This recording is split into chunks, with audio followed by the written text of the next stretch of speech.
brenne for kjærlighet og tro, for den som viser omsorg og alltid bygger bro. Må fanger få sin frihet, og flyktninger et hjem. Tenn lys for dem som gråter, og dem som trøster dem.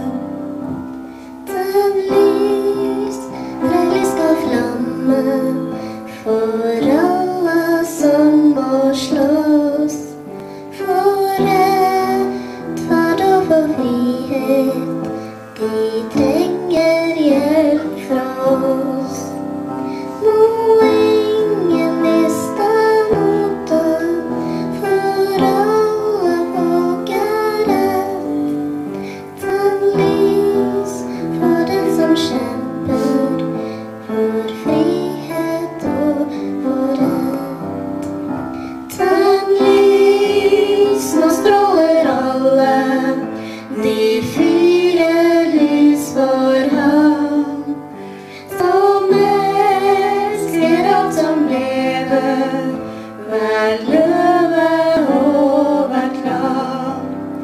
Tenn lys for himmelkongen, som gjeter flokken så. Nå møtes jord og himmel i barnelagt på strå.